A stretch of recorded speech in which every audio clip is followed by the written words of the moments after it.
Hello, Internet. It's that time again. Yes, it's right. It's time to read the, the Bible. All right. So, before we actually start reading the Bible, quick update. I went to, like, as you know, I guess it was 2 episodes ago because I did them both at the same time. But anyway, I lost my job at the warehouse, but the a different job that I've been trying to get into for a while uh finally called back this morning. Like, so I'm like, they still have some like processing to do, so I won't go in right away. And I'm gonna fill out some unemployment tonight to like fill in the difference. But I basically have a job. It's just on the way.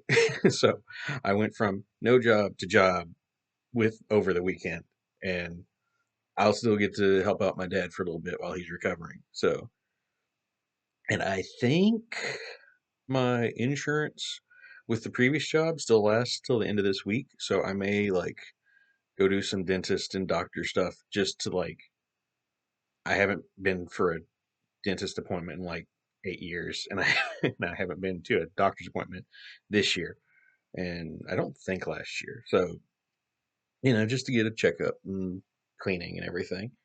Um, if that's true, I talked to the lady and she wasn't sure, but that's what she thought, and she was going to send me an email to check with me. But either way, good news. Uh, and so it just shows God provides. And I guess I am where I'm supposed to be. Otherwise, He wouldn't be just keeping me here. So it's hard to argue with the timing. Just the second the job runs out, the other job comes in. I don't know if I'm supposed to talk about it, so I'm not. So anyway, who knows? Maybe next my book will take off. Who knows? Anyway, um, anyway, I've said anyway like 3 times in a row. But we shall read February 9th in this particular year Bible, which will be Exodus 29, verse 1 through chapter 30, verse 10. And we're still listing rules and stuff for how to do tabernacle and stuff. I'm gonna go back to Ben Stein, I think. This is the ceremony for the dedication of Aaron and his sons as priests.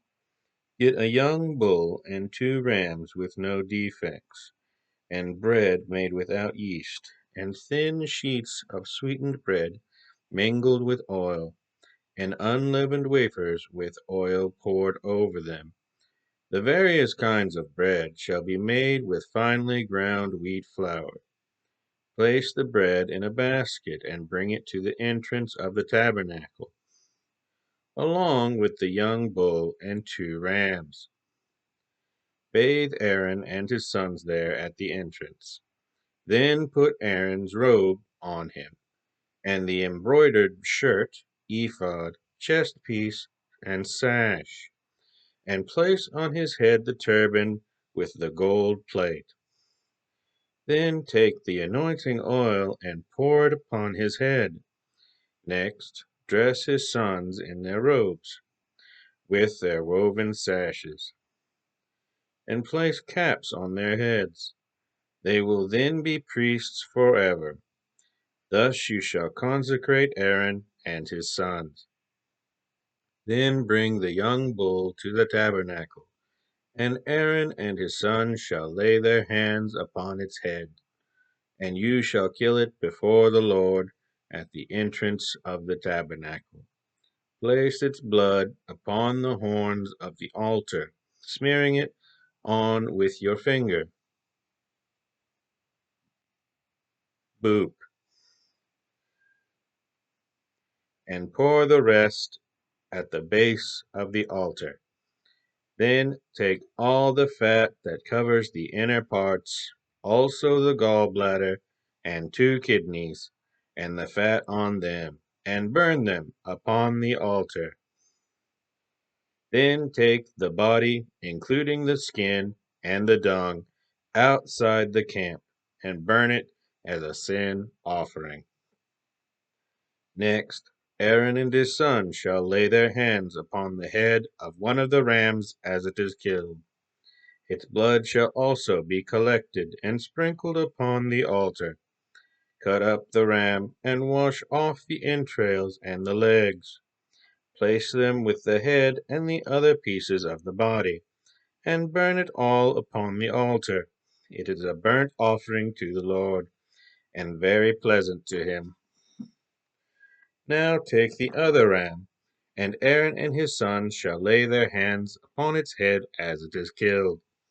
Collect the blood, and place some of it on the tip of the right ear of Aaron and his sons, and upon their right thumbs, and big toes, and their right knee.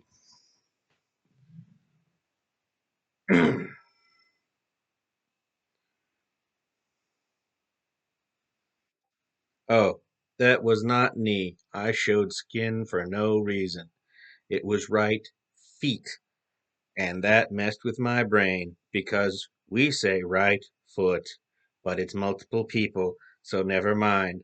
I'm being silly. It should be feet, but I am obviously not paying as much attention to this passage as usual. Then scrape off some of the blood on the altar, and mix it with some of the anointing oil, and sprinkle it upon Aaron and his sons, and upon their clothes.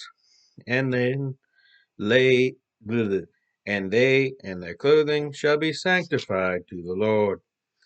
Then take the fat of the ram, including the fat tail and the fat that covers the insides, also the gallbladder, and the two kidneys, and the fat surrounding them, and the right thigh. For this is the ram for ordination of Aaron and his sons. I don't know what ordination means. Wait, I think I do. Ordain means to appoint, basically, but it's more religious in nature, ordaining a priest, basically. It's saying he is going to be a priest forever in the eyes of God and the church. So, okay, I take back. I do know what ordination means. I've just never heard it before. In any case, after the ordination of Aaron and his sons, and what are we doing? Oh, we're taking food. Also, one loaf of bread, one cake of shortening bread, and one wafer from the basket of unleavened bread that was placed before the Lord. Place these in the hands of Aaron and his sons, to wave them in a gesture of offering to the Lord. Afterwards, take them from their hands, and burn them on the altar as a fragrant burnt offering to him. Then take the breasts of Aaron's ordination ram, and wave it before the Lord in a gesture of offering. Afterwards, keep it for yourself. Give the breast and thigh of the consecration ram to Aaron and his sons. The people of Israel must always contribute this portion of their sacrifices, whether peace offerings or thanksgiving offerings, and their contribution to the Lord. These sacred garments of Aaron shall be preserved for the consecration of his son who succeeds him, from generation to generation, for his anointing ceremony.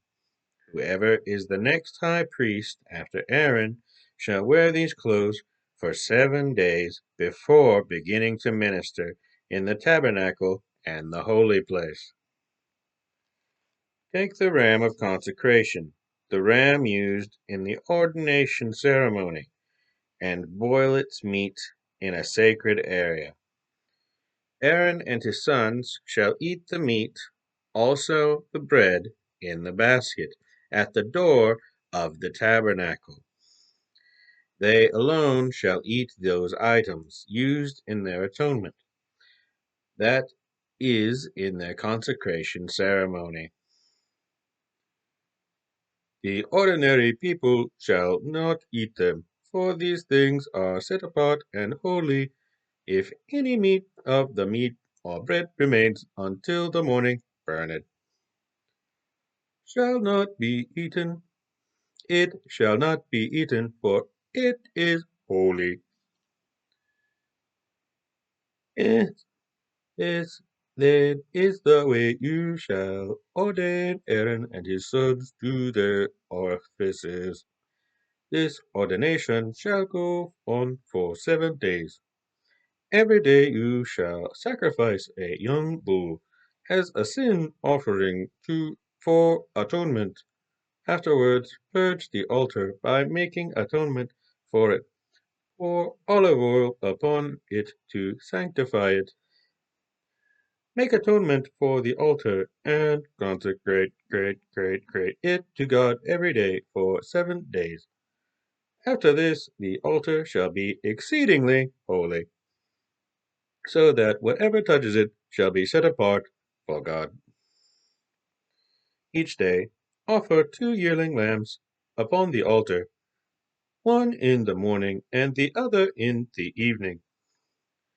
With one of them, offer 3 quarts of finely ground flour mixed with 2½ pints of oil, pressed from olives, to 2½ pints of wine as an offering.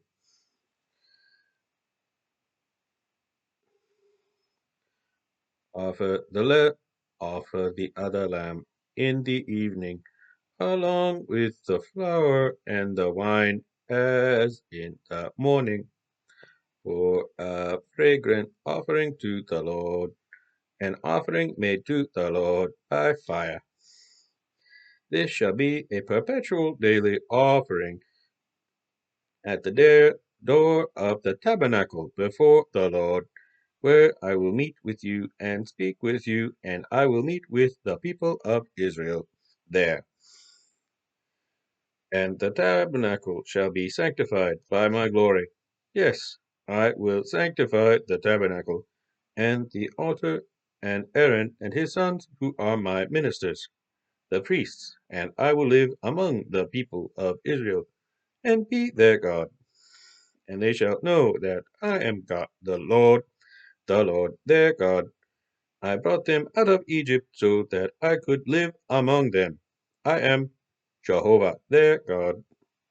Then it just keeps going.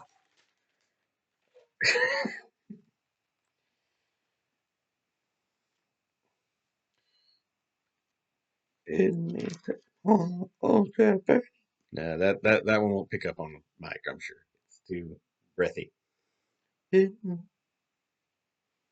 Mm, I'll just keep doing the robot voice, I guess. Then make a small altar for burning incense. I'll do a different one. Then make a small altar for burning incense. It shall be made from acacia wood. It is to be 18 inches square and 3 feet high. The horns carved from wood of the altar, they are not to be merely separate parts, but are attached. Overlay the top, sides, and horns of the altar with pure gold, and run a gold molding across the entire altar.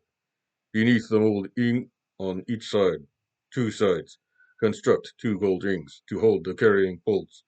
The poles are to be made of acacia wood overlaid with gold. Place the altar just outside the veil, near the place of mercy that is above the ark containing the 10 Commandments. I will meet with you there. Every morning, when Aaron trims the lamps, he shall burn sweet spices on the altar. And each evening, when he lights the lamps, he shall burn the incense before the Lord. And this shall go on from generation to generation. Offer no unauthorized incense, burnt offerings, meal offerings, or wine offerings. Once a year, Aaron must sanctify the altar, placing upon its horns the blood of the sin offering for atonement. This shall be a regular annual event from generation to generation, for this is the Lord's supreme holy altar.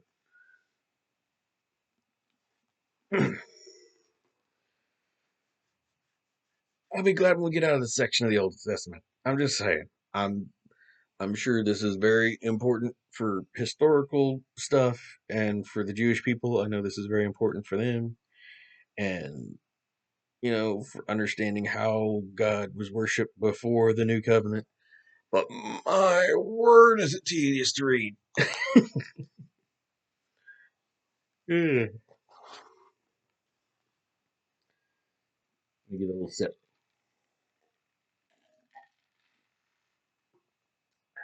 Pardon my slurp.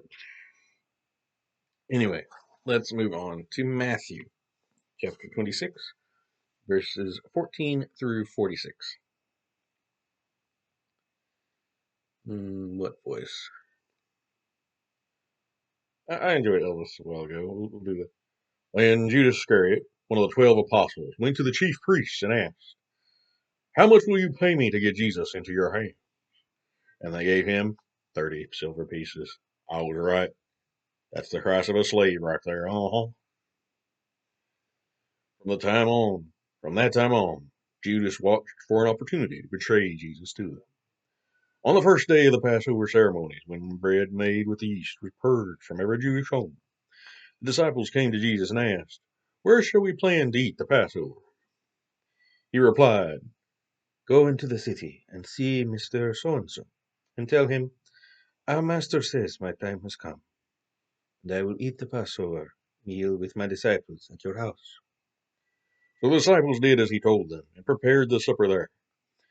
That evening he sat eating with the 12. He said, "One of you will betray me."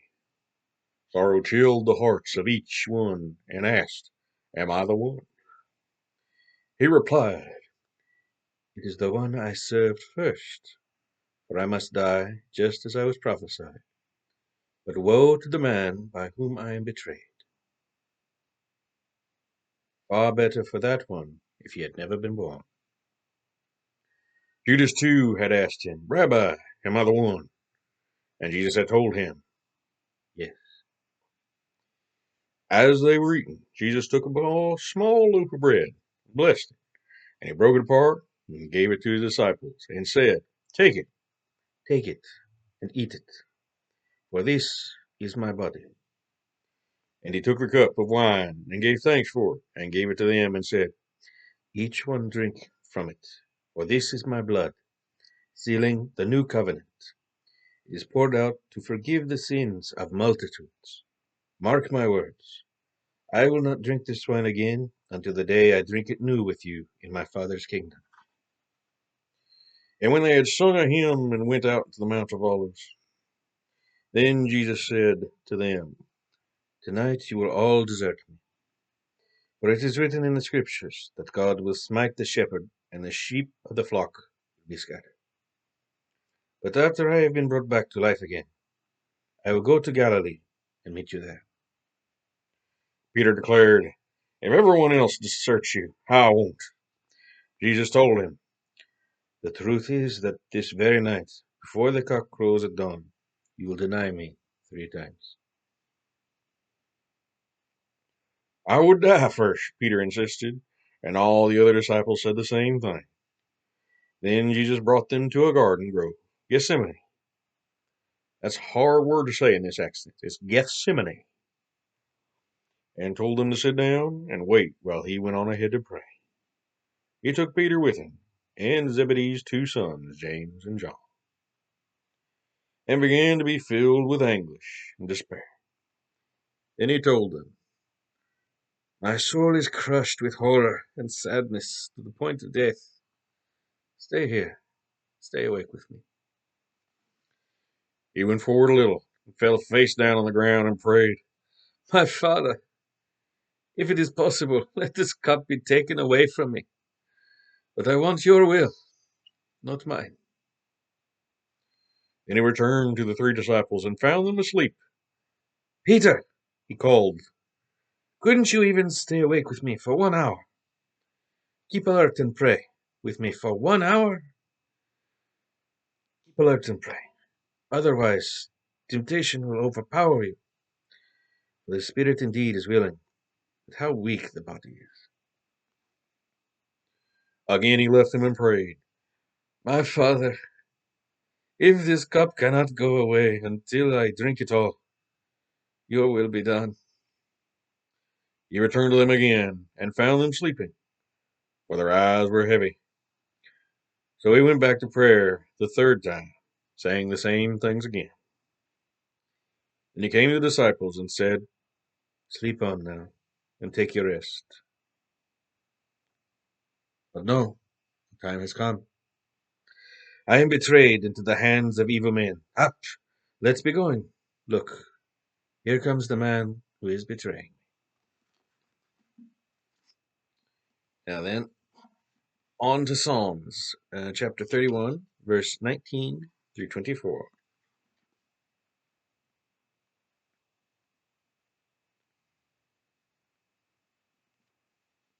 Oh, how great is your goodness to those who publicly declare that you will rescue them. For you have stored up great blessings for those who trust and reverence you. Hide your loved ones in the shelter of your presence, safe beneath your hand, safe from all conspiring men. Blessed is the Lord, for he has shown me that he is never failing love protects me like a wall of a fort. I spoke too hastily when I said, The Lord has deserted me, for you listened to my plea and answered me. O love of the Lord. Oh, I said that wrong. Oh, love the Lord, all of you who are his people, for the Lord protects those who are loyal to him, but harshly punishes all those haughtily reject him. All who haughtily reject him. It's hard to talk in this accent. I don't know why. So cheer up, take courage if you are dependent on the Lord. Finally, for today, Proverbs chapter 8, verses 14 through 26.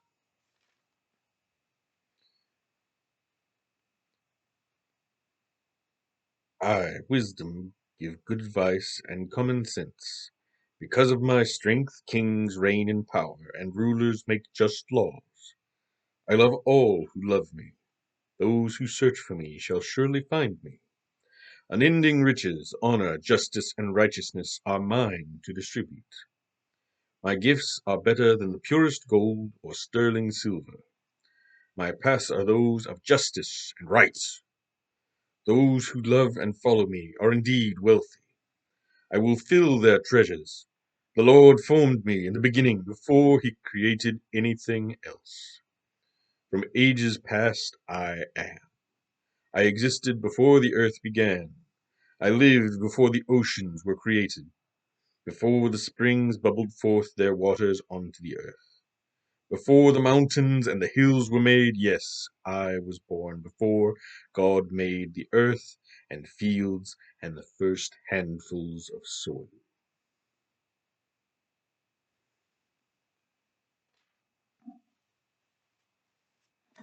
Wisdom's older than dirt. That's a good one. I like that one. All right. Well, thank you all for listening. And as always, God bless.